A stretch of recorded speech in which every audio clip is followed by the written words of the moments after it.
الحمد لله حمدا كثيرا كما أمر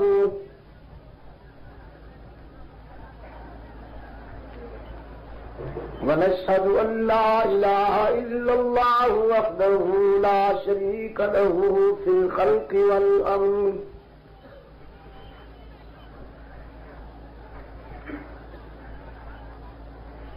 إرغاما لمن جاهد به وكفر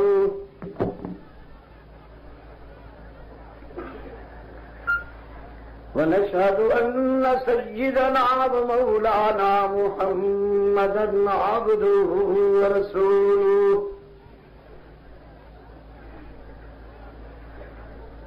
المبعوث إلى الأسود والأحمر لتتميم مكارم الأخلاق لا يخلق نبي ولا رسول بعده ولا أمة بعد أمته ولا شريعة بعد شريعته ولا كتاب بعد كتابه صلى الله تعالى عليه وعلى آله وأصحابه الذين هم خلاصة العرب العلباء وخير الخلائق بعد الأنبياء. صدر جلسہ علامہ ابو طاہر محمد اسحاق خان.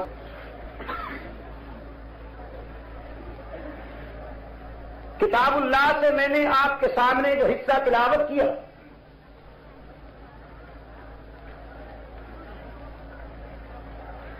اس میں حق تعالی نے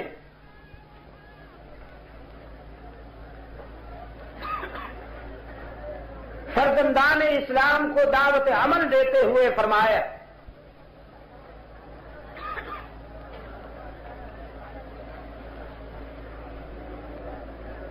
کہ دنیا سے شر اور برائی کا خاتمہ کرنے کے لیے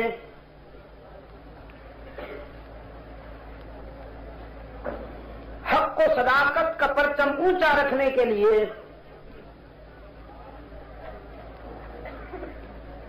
مظلوم کی حمایت اور ظالم کا ہاتھ روکنے کے لیے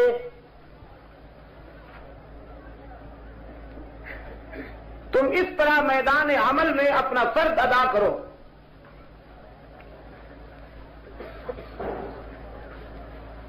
جس طرح سے تمہارے شایان شان ہے.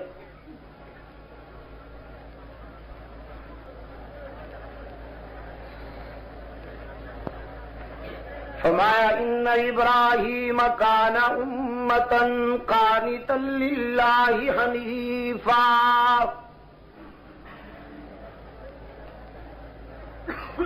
ولم یک من المشرکین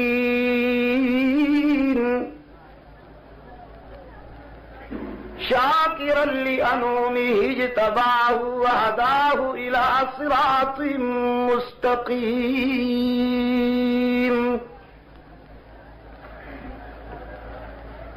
یقیناً اکیلا ابراہیم ایثار اور قربانی کی اتنی تاریخ رکھتا ہے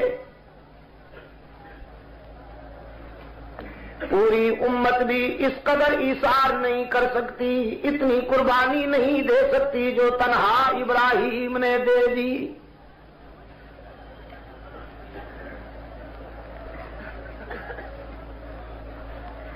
عزیز دوستو,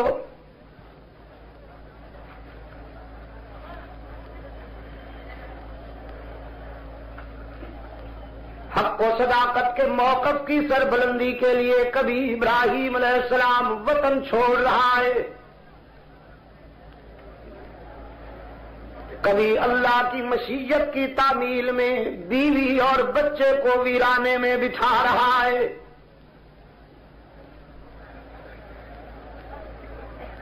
حکم آیا وطن چھوڑ دیجئے, شام چلے جائیے, یہ نہیں کہا الہ العالمین کیوں وطن چھوڑ دوں، یہاں میری برادری ہے، املاک ہے، خاندان ہے، وطن تو بہت محبوب ہوتا ہے، لیکن نہیں، ادھر حکم آیا، ادھر اپنے آبائی وطن کو خیر باد کہہ کر مہاجر بن کر فلسطین پہنچے، یہاں آئے ہیں، قدم ٹکنے نہیں پائے کہ حکم آ گیا اپنی بیوی اور بچے کو ویرانے میں بٹھا آئیے۔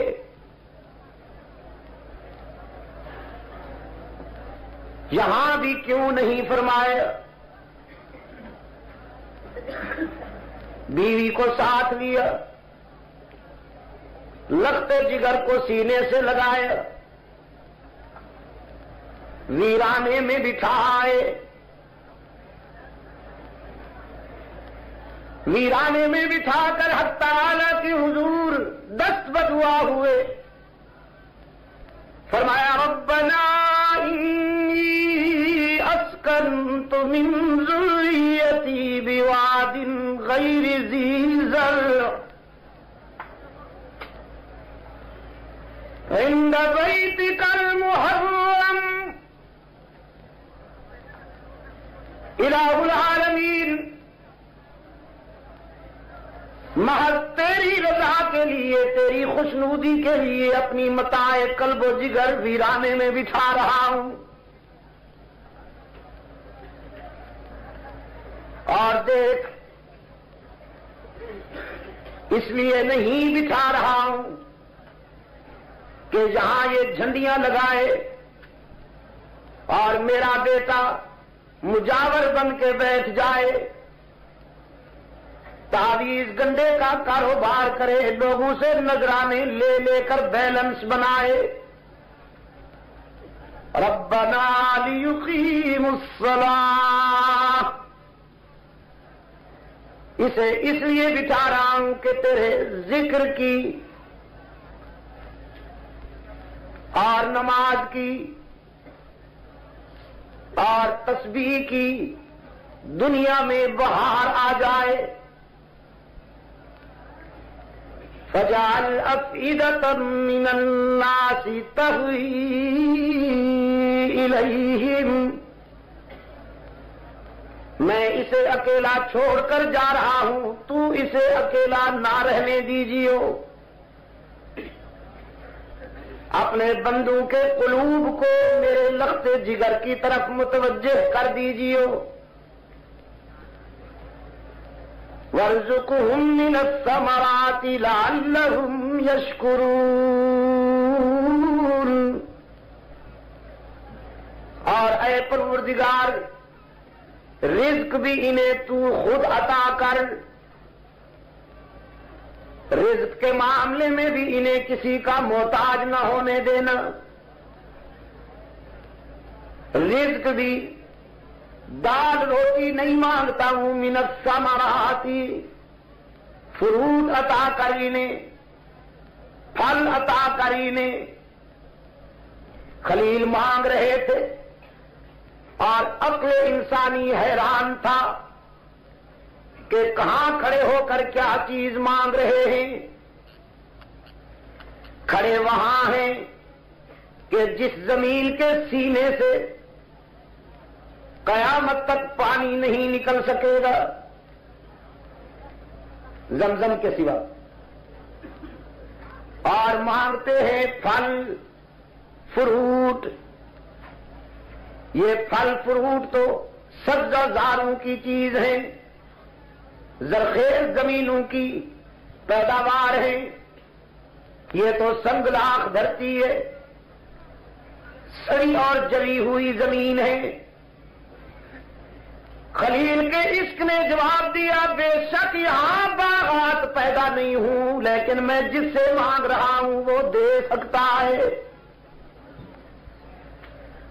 دنیا میں جہاں پھل پیدا ہوں گے وہ اپنی قدرت کاملہ سے یہاں بھیجے گا۔ اور العین والو صدیوں سے خلیل کی دعا کا شباب دنیا انسانیت دیکھ رہی ہے۔ دنیا میں جہاں کہیں کوئی پھل پیدا ہوتا ہے مکہ کے بازاروں میں موجود ہوتا ہے، اور وہ بھی گلا سڑا نہیں، تر و تازہ۔ میں تو یہ بھی کہا کرتا ہوں، وہی فروٹ جو انڈیا سے، پاکستان سے، لبنان سے یا ادھر ادھر سے جاتا ہے، اپنے ملکوں میں اتنا لذیذ نہیں ہوتا جتنا مکے میں لذیذ ہوتا ہے۔ کیوں؟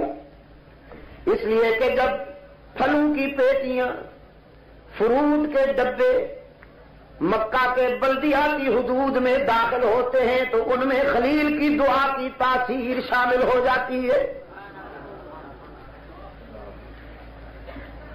فرمایا وارزقہم من الثمرات لعلہم یشکرون،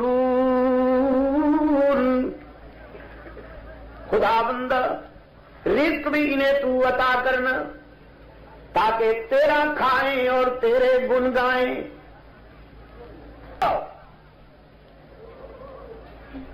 اس کی منشا کی تعمیل میں بیوی اور بیٹے کو ویرانے میں بٹھا دیا، اور پھر جب اس نے چاہا تو لخت جگر کی قربانی کا بھی عزم کر لیا۔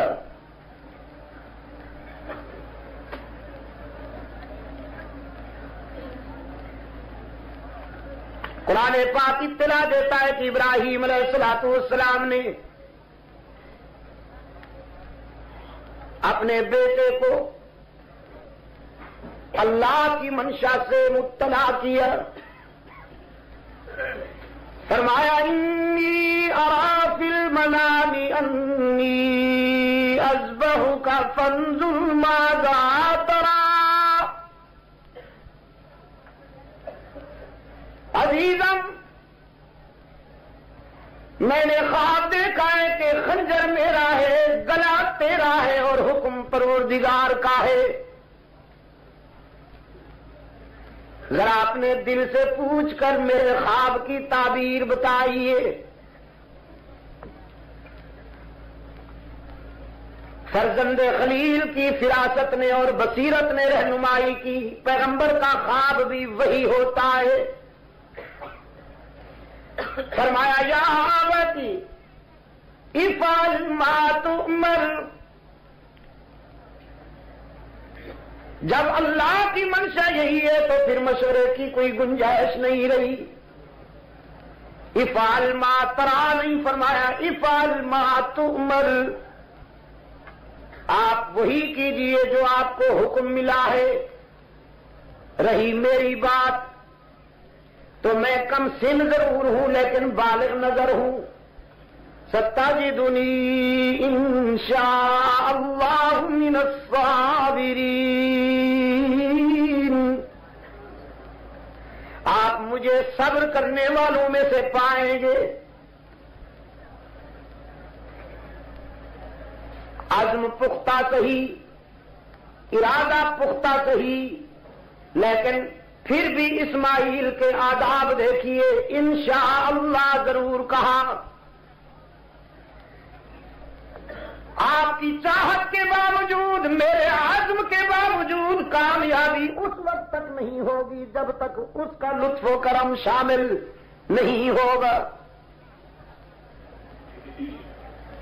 ستجدنی انشاءاللہ من الصابرین۔ قرآن پاک نے فرمایا فلما اسلما وتلہ للجبین، دونوں تیار ہو گئے،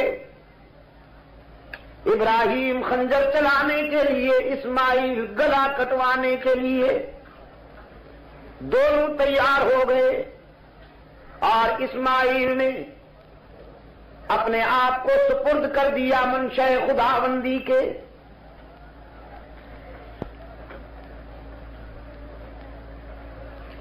جناب خلیل نے خنجر چلایا، رب العالمین نے فرمایا فَفَدَيْنَاهُ بِذِبْحٍ عَظِيمٍ، ہم نے اسماعیل کے بجائے ایک اور چیز کو ذبح کر دیا، جانور کو ذبح ہونے دیا۔ خلیل سمجھے بیٹے کا گلا کٹ گیا ہے، کیونکہ آنکھوں پہ پٹی بھی باندھ رکھی تھی۔ کہیں لختے جگر کے چہرے پر نظر پڑ کر پدری تقاضے کے سامنے امر امتثال الہی میں کوئی خلل نہ آ جائے، امتثال امر الہی میں کوئی خلل نہ آ جائے۔ گرم گرم خون ہاتھوں پہ لگا تو سمجھے کہ بیٹے کا گلا کٹ گیا ہے۔ رب العالمین نے فرمایا نادیناہ ان یا ابراہیم، لیکن ادھر ہاتھوں پہ خون آیا، ادھر اوپر سے فون آیا۔ قد صدقت الرؤیا، ابراہیم تو کامیاب ہو گیا، تو نے اپنے خواب کو سچا ثابت کر دیا، تو نے اپنے عشق کی تکمیل کر دی۔ خلیل سمجھے یقیناً میں کامیاب ہو گیا ہوں، میرے بیٹے کا گلا کٹ گیا ہے۔ لیکن اب جو پٹی کھول کے دیکھتے ہیں تو دمبا تڑپ رہا ہے، اسماعیل سامنے کھڑا دیکھ رہا ہے۔ حیرت میں سوچتے ہیں، رب العالمین نے فرمایا انا کذالک نجزی المحسنین۔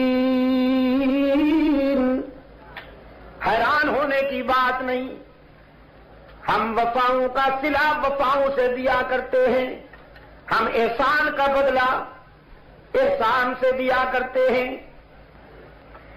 اسماعیل کا کام تھا گلا جھکانا، تیرا کام تھا خنجر چلانا۔ اب کٹنے دوں یا نہ کٹنے دوں یہ میرے اختیار کی بات ہے۔ تم دونوں چاہتے تھے کہ گلا کٹ جائے، لیکن میرا فیصلہ تھا کہ کٹنا نہیں یہ گلا، اس سے تو ہم نے کام لینے ہیں، اسی نسل سے تو میرا محبوب آئے گا۔ اسماعیل نے گلا جھکا کر کامیابی حاصل کر لی، آپ نے خنجر چلا کر کامیابی حاصل کر لی۔ زندگی اور موت کا اختیار میرے اپنے پاس ہے، وہ نہیں ہوگا جو آپ چاہیں گے، وہ ہوگا جو میں چاہوں گا۔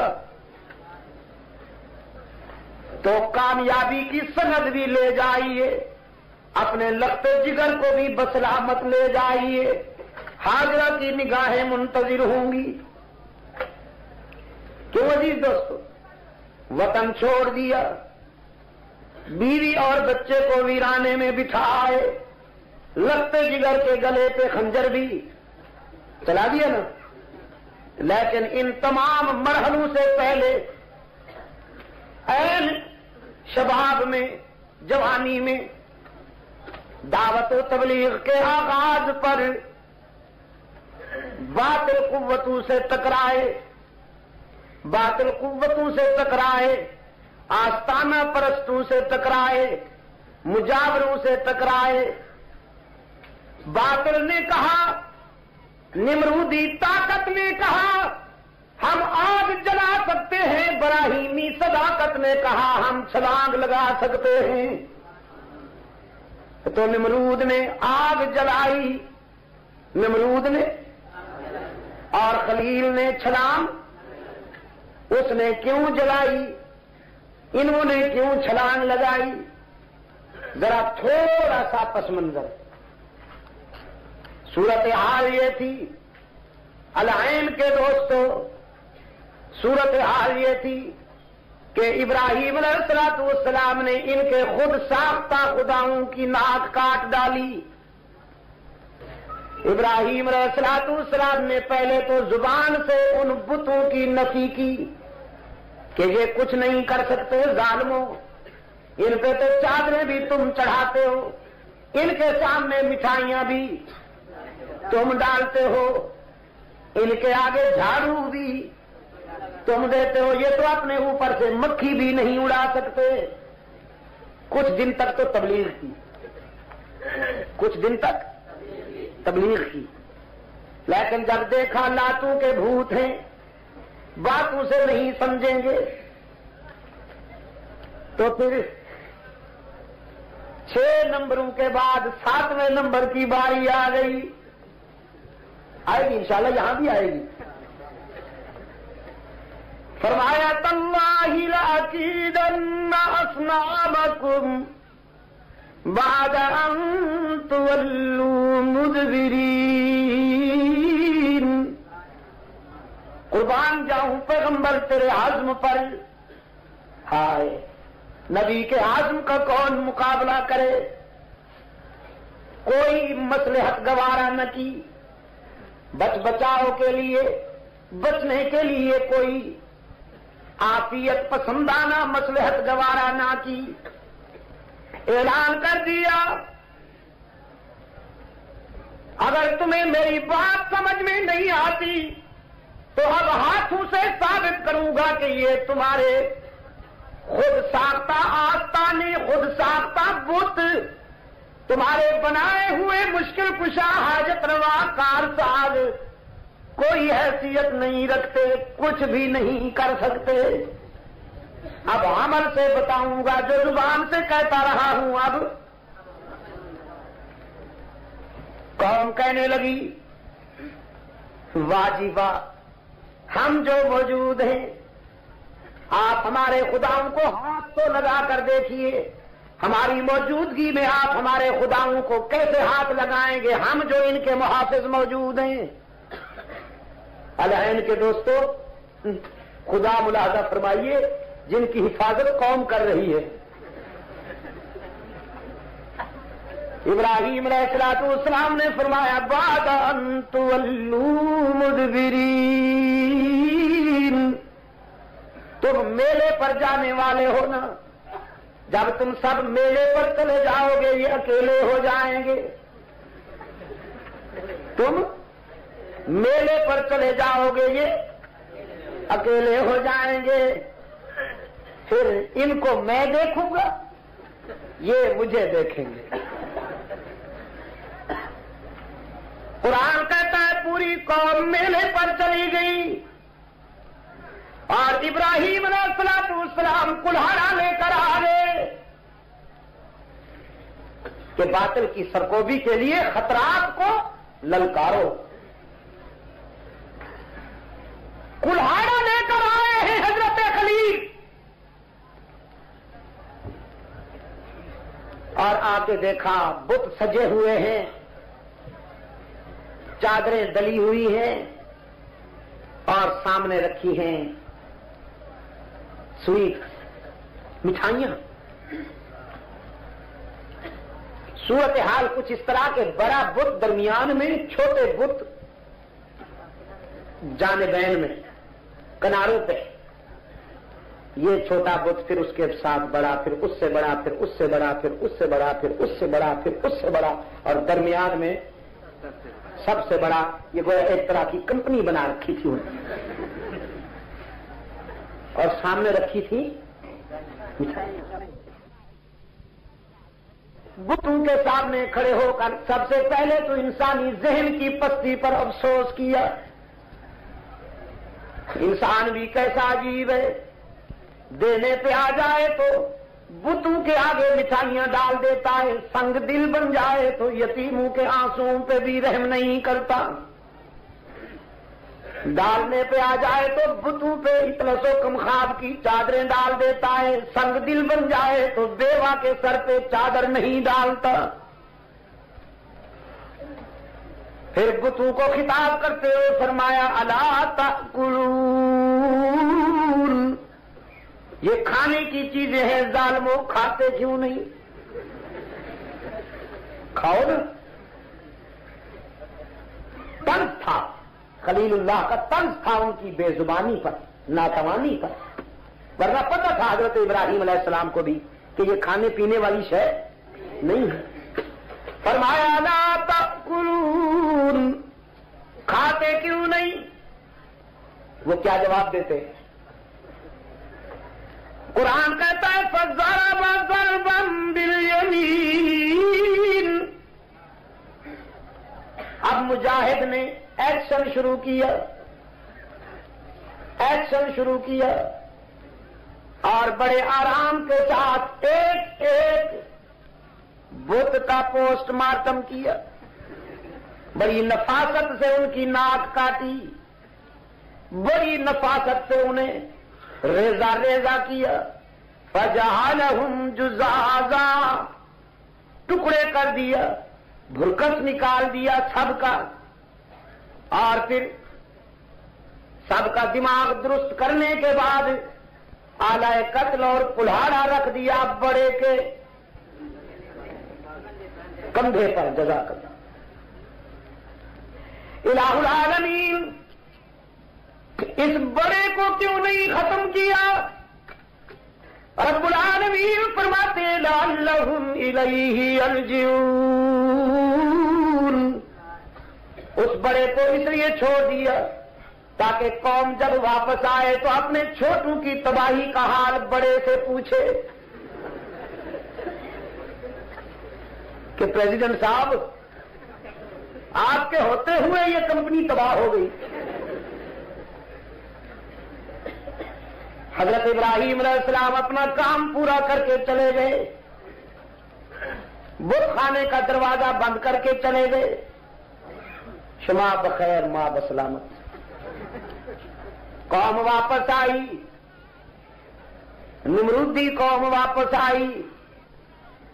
نمرود کہنے لگا اپنی قوم سے تم ذرا باہر رہو, میں پہلے جاؤں گا, نئی چادریں اپنے خداؤں پہ ڈالوں گا, اس لیے کہ ان کی توجہ سے تو ہمارا میلہ کامیاب ہوا. یہ ہر فرعون کی عادت ہے, وہ اپنے چونچلوں کے جواب کے لیے اس طرح کے بت ضرور بناتا ہے. دروازہ کھولا, منظر دیکھتے ہی چیخ نکل گئی, منہ کے بل اوندھے پڑے ہیں. کہتا ہے من فعل هذا بآلهتنا انه لمن الظالمین. ہائے ہائے, کس نے میرے بتوں کا ستیہ ناش کر دیا, ہمارے خداؤں کی کس نے ناک کاٹ ڈالی. دیکھو نا کتنا سنگ دل تھا, خداؤں کی ناک کاٹتے ہوئے اسے رحم بھی نہیں آئے, اور اس حد تک عقل ماری گئی, اتنا بھی نہ سوچ سکے وہ خدا کیسے ہیں جو اپنی ناک بھی نہیں بچا سکتے. میرے عزیز دوستو, ابلیس اپنے مریدوں کی عقل کا سب سے پہلے صفایا کرتا ہے, عقل چھین لیتا ہے. فَزَيَّنَ لَهُمُ الشَّيْطَانُ أَعْمَالَهُمْ, وہ غلاظت میں کھڑے ہوں تو وہ انہیں اچھی لگتی ہے, گندگی میں ہوں وہ بہت اچھی لگتی ہے. اور انسان کی فطرت بھی بڑی عجیب ہے, ماننے پہ آ جائے تو اس طرح کی حقیر چیزوں کو مان لیتا ہے, باغی ہو جائے تو خالق کے کائنات کا انکار کر دیتا ہے. بڑی عجیب فطرت ہے. ترقی کرے تو روح الامین سے آگے نکل جاتا ہے, پستی میں چلا جائے تو کوئی جانور اتنا ذلیل نہیں ہوتا جتنا یہ ذلیل بن جاتا ہے.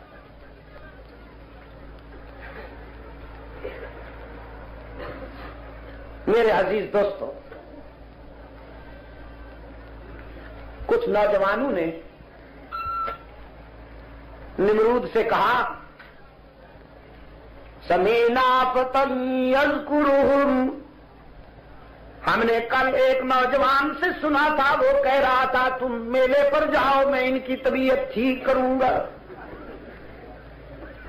نمرود کہنے لگا نام لو نا, اشاروں میں کیوں باتیں کرتے ہو, اس کا نام لو نا. اطلاع دینے والوں نے بتایا یقال لہ ابراہیم, یہی ابراہیم, اور کون؟ وہ کہنے لگا مجھے پہلے شبہ تھا کہ وہی ہوگا, اب میرے شبہ کو تقویت حاصل ہو گئی تمہاری اطلاع سے. آرڈیننس جاری کیا, خلیل اللہ کے وارنٹ گرفتاری جاری ہوئے.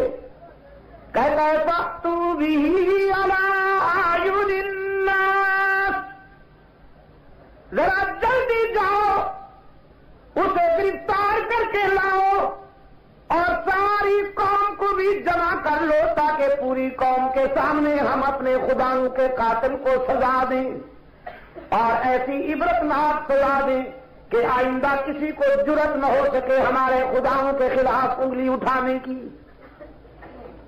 العین والو، خلیل اللہ گرفتار ہو کر آئے ہیں نمرودی عدالت میں۔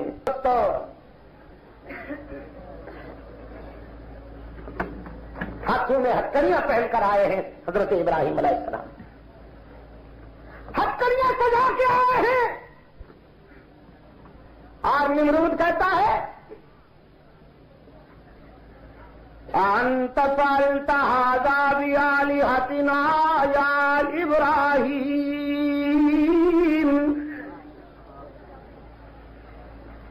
ابراہیم، کیا آپ نے ہمارے خداؤں کی ناک کاٹی ہے؟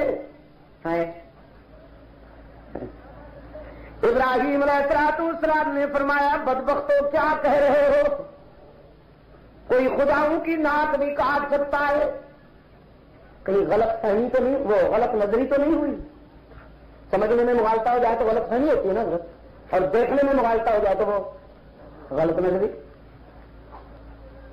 نمرود نے کہا ادھر آؤ دکھاتا ہوں، چاہتے خلیل بھی یہی تھے کہ مجھے لے جائے۔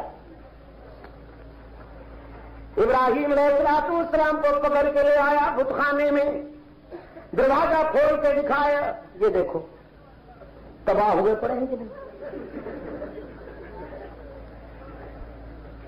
ابراہیم علیہ السلام نے فرمایا ادھر دیکھتے ہو ادھر کیوں نہیں دیکھتے؟ کلہاڑا تمہارا وڈیرا لیے بیٹھا ہے، الزام مجھ پہ لگاتے ہو۔ قال بل فعلہ کبیرہم ھذا، ساری دنیا قاتل اسے قرار دیتی ہے جس کے ہاتھ سے حال آلہ قتل برآمد ہو جائے۔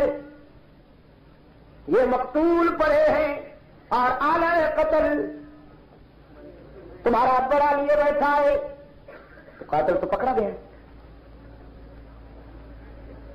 نمرود کہنے لگا نہیں ابراہیم دیکھ کیسی باتیں کرتے ہیں، کبھی خدا بھی آپس میں لڑتے۔ ابراہیم علیہ السلام نے فرمایا یہی بات تو میں کہتا تھا، ایک خدا ہو تو لڑائی کا سوال ہی پیدا نہیں ہوتا۔ وہ مختار کل جس طرح چاہتا ہے فیصلے کرتا ہے، نہ اسے کوئی روکنے والا نہ ٹوکنے والا۔ میرے ایک خدا کے تصرف میں ہے کائنات کا سارا نظام، اس کی مرضی پر ستارے چمکتے ہیں، اس کے حکم پر سورج روشنی لے کے آتا ہے، اس کے حکم پر چاند ڈوبتا ہے ابھرتا ہے، اس کے حکم پر صبح کو سویرا ملا ہے راتوں کو اندھیرا ملا ہے، اس کے حکم پر انادل چہکتے ہیں، سبزے لہکتے ہیں، گلشن مہکتے ہیں، پہاڑ سنجیدہ ہیں، ندیاں بہ رہی ہیں، سمندر موجزن ہیں، دریا متلاطم ہیں، تو اس کے نظام میں کوئی خلل دکھاؤ۔ ظالموں تم نے بنا رکھی ہے کمپنی، تو پھر ان کا جھگڑا ہو گیا، ٹینشن ہو گئی، فائٹنگ ہو گئی۔ نمرود کہنے لگا کوئی وجہ؟ خلیل نے فرمایا مٹھائی پہ لڑائی ہو گئی ہوگی۔ چھوٹے کہتے ہوں گے ہمیں بھی حصہ ملے، بڑے نے کہا ہوگا نہیں، بڑوں کے سامنے نہیں بولا کرتے، اور پھر غصہ آیا سب کا سفایا کر دیا۔ کہنے لگا کہ نہیں دیکھیے آپ تو ایسی باتیں نہیں کرتے۔ ابراہیم علیہ السلام نے فرمایا فَاسْأَلُوهُمْ إِن كَانُوا يَنطِقُونَ، اگر میری بات پر اطمینان نہیں تو انہی سے پوچھ لیجئے، جو ناک کٹوائے پڑے ہیں ان سے پوچھ لیجئے ان کا قاتل کون ہے، اگر یہ بولنے والے ہیں۔ ان کانو ينطقون، اصل میں ہوتا یوں، قرآن کہتا ہے نا کے سورؤس، نمرودیت لاجواب ہو گئی، اور سیدنا ابراہیم علیہ السلام کے سامنے اعتراف کیا اس ظالم نے کہتا ہے لقد علمت ما هؤلاء ينطقون، آپ تو جانتے ہیں ابراہیم یہ بولنے والے کہاں ہیں، انہیں تو بنایا بھی ہم نے، سجایا بھی ہم نے، ان کے آگے تو مٹھائیاں بھی ہم ڈالتے ہیں، نذرانے بھی ہم لاتے ہیں، چادریں بھی ہم ڈالتے ہیں، یہ کہاں ہیں بولنے والے؟ اب دیکھیے وقت آ گیا، ابراہیم علیہ السلام نے فرمایا فَتَعْبُدُونَ مِن دُونِ اللَّهِ مَا لَا يَنفَعُكُمْ شَيْئًا وَلَا يَضُرُّكُمْ اُفٍّ لَّكُمْ وَلِمَا تَعْبُدُونَ مِن دُونِ اللَّهِ۔ او بدبختو، کتنے طاقت والے کو چھوڑ کر کیسے کمزوروں کو پکڑ بیٹھے ہو؟ چھوڑا اس کو کہ جس کے اشارے پر پوری کائنات کا نظام چل رہا ہے، اور پکڑا انہیں جو ناک بھی نہیں بچا سکتے۔ اُفٍّ لَّكُمْ، لعنت ہو تم پر اور تمہارے ان جھوٹے خداؤں پر۔ نمرود کہنے لگا زبان سنبھال کر بات کیجیے، ہم اپنے خداؤں کی بے عزتی برداشت نہیں کریں گے۔ خلیل نے فرمایا کہ عزت رہ گئی ہے کہ بے عزتی برداشت نہیں کرو گے؟ وہ کہنے لگا جی ہاں سب کچھ موجود ہے، یہ تو اوپر سے کٹے پڑے ہیں اندر سے ٹھیک ٹھاک ہے۔ خلیل اللہ نے فرمایا نہ کچھ اندر سے بچا نہ باہر سے، بحمد اللہ صفایا ہو گیا۔ نمرود کہتا ہے اچھی بات ہے، ہم ابھی بتاتے ہیں۔ حکم دیا اس نے اپنے کارکنوں کو حریقو، آگ جلاؤ، پھینکو اس کو شعلوں میں، وانصروا آلہتکم، اور پکارو اپنے خداؤں کو۔ ہم دیکھتے ہیں اس کا ایک طاقت والا ہے یا ہمارے درجنوں۔ آگ جلائی گئی، شعلے بھڑکائے گئے، شعلے آسمان سے باتیں کر رہے ہیں اور ابراہیم مطمئن بیٹھے ہیں۔ نمرود حیرت اور تعجب کے ساتھ دیکھتا ہے خلیل کے چہرے کی طرف، کہتا ہے خلیل آگ بھڑک رہی ہے، تیرے لیے جلائی گئی ہے، گھبراتا کیوں نہیں؟ خلیل نے فرمایا میں کیوں گھبراؤں، کوئی لاوارث ہوں کہ گھبراؤں؟ تم آگ جلا سکتے ہو تو میرا بھی ایک وارث ہے جو اسے بجھا سکتا ہے۔ دشمن اگر کبھی نگہباں کبھی طرف تمہیں اپنی طاقت پہ ناز ہے، مجھے اپنے موقف کی صداقت پہ ناز ہے۔ آگ جلائی گئی، خلیل کو شعلوں میں ڈالا گیا۔ رب العالمین نے فرمایا یا نار کونی بردہ، آگ خبردار تیرے دامن میں میرا دوست آیا ہے، کہیں میرے دوست کو حدت محسوس نہ ہو، ٹھنڈی ہو جا۔ خدا بندہ میں تو برف خانہ بن جاؤں، برف خانہ بن جاؤں۔ فرمایا نہیں، زیادہ ٹھنڈی بھی نہ ہو کہ میرے خلیل کو سردی محسوس ہو، گرم بھی نہ رہے کہ حدت محسوس ہو۔ کونی بردم وسلاما علی ابراہیم، میرے خلیل پر ایسی پرکیف بن جا، تیرا دامن اتنا لطیف بن جائے کہ خلیل کو دنیا کی بہاروں میں بھی وہ سکون نہ ملے جو تیرے انگاروں میں ملے۔ اس موقع پر دو جانور بھی عجیب تھے۔